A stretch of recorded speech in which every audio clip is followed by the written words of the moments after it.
और आप इस बात से एग्री करेंगे कि बच्चों को हम बताएं कि गुर्बत सह लेना, जिल्लत ना सहना। क्या आप इस बात से एग्री करेंगे? बिल्कुल 100%। जो कामयाब लोग हैं उनकी आदत अपनाएं, कामयाबी को फोकस ना करें आप। आदत आपने इख्तियार कर ली तो वैसे ही आप कामयाब हैं। मेरा जो इनिशिएटिव है ना, वो जो लूट मार मचाई हुई है ना लोगों ने आउटडेटेड चीज़ बेच के, उनको हर्ट करना है।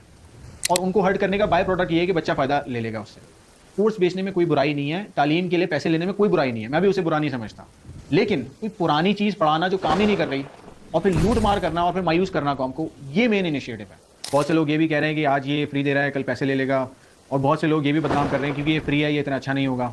तो मैं आज ये खुल के बता रहा हूँ कि हमने बहुत ज़्यादा पैसे और वक्त इन्वेस्ट किया है state of the art, best of the best चीज़ बनाने के लिए। मुफ्ती साहब, मेरी बहनें जो अभी सुन रही होंगी हमें, उनकी अब हमें उनके मुताबिक एक आध बात करनी है, क्योंकि बहुत से लोग बोलते हैं कि मुफ्ती साहब बहनों की फेवर में कोई बात नहीं करते।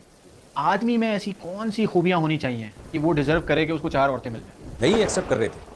मस्जिदों में पाबंदी लगी है, कहीं बयान के दौरान हल्का सा दूसरी शादी का टॉपिक छेड़ दिया तो मस्जिद वालों ने कहा आइंदा इन मौलाना साहब का कभी बयान नहीं होगा। एक बच्चा है जिसने आपके खिलाफ कुछ बात की, और जाहिर है मेरा आज आपसे मिलना उसी की मेरा ख्याल है कोई कड़ी जुड़ी है कि मैंने स्टैंड लिया था उसके अगेंस्ट। तो जो इंसान मायूसी फैला रहा है कौम में, एक है, एक नाम नहीं लेते उसका, उसको बेवजह की शोहरत नहीं देते हम। तो उसने आपके खिलाफ कुछ बात कही थी, मेरा ख्याल है सोशल मीडिया में कोई कंट्रोवर्सी हुई थी और हमने स्टैंड लिया क्योंकि हम जाहिर है आपके चाहने वाले हैं। तो आपकी नज़र में कोई सोशल मीडिया पे नाजायज़ कर रहा है, उसके खिलाफ स्टैंड लेना और उसको फिर उसकी बुराई सामने लेके आना, क्या हमें उसकी भी बुराई पे पर्दा डालना चाहिए या उसको एक्सपोज करना चाहिए? बुराई किसी की छुपी हुई बुराइयों पे पर्दा डालने का हुक्म है। मैं तो ये खलील उर रहमान कमर का जो स्कैंडल सामने आया इसके भी खिलाफ। लोग कहते हैं बातें इतनी अच्छी अच्छी करता था, कर क्या रहा था। भाई अगर वो काम बुरा करे और बातें भी बुरी करे तो डबल जुर्म है ना, क्या ख्याल है? तो और मैंने उस वक्त कह दिया था कि खलील उर रहमान कमर पर को ये लोग किसी चक्कर में फंसाएंगे क्योंकि वो फेमिनिज्म के अक्सर खिलाफ बोलते हैं और थोड़ी सी रिवायात के अमीन जिसे कहा जाता है ना, अपनी एक रिवायात जो हमारी चली आ रही है।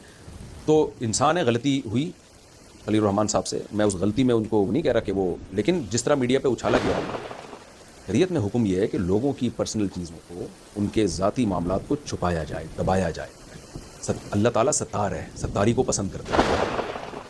इतने बहुत से गुनाह ऐसे हैं जिनकी अल्लाह ने आखिरत में सज़ा बाद में रखी है, उनकी कैश सज़ा मिलती है दुनिया में। एक माँ बाप को सताने वाला, अच्छा जो माँ बाप के साथ अच्छा करते हैं उनको कैश जज़ा भी मिलती है दुनिया में।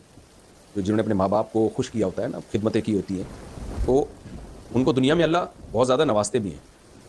तो तकब्बुर एक ऐसी चीज़ है, ये दुनिया में ही अल्लाह ताला उसका हमने देखा है। मैं नाम नहीं लूँगा ऐसे लोगों के जो बड़े फ़िरौन बने फिरते थे, आज के दौर की बात कर रहा हूँ, और उनका अंजाम क्या हुआ, कैसा अल्लाह ने ज़लील किया दुनिया के सामने। एक साहब से मैं मिला हूँ, उन्होंने कहा कि मुझे 40 साल हो गए, जब मैं आया था कॉलेज में मेरी उम्र 24 साल थी, एक 21 साल की गोरी थी जिसको मैंने मुसलमान किया, उससे शादी की, वो ऐसा कन्वर्ट हुई है कि उसने अपने बच्चों, 7-8 बच्चे हैं उसके। मैंने कहा आपने उसको कोई तरगीब दी थी या किसी का बयान सुना? कह रहे नहीं, उसने हदीस सुनी कि नबी ने फरमाया कि ऐसी औरत से निकाह करो जिसकी औलाद ज़्यादा हो।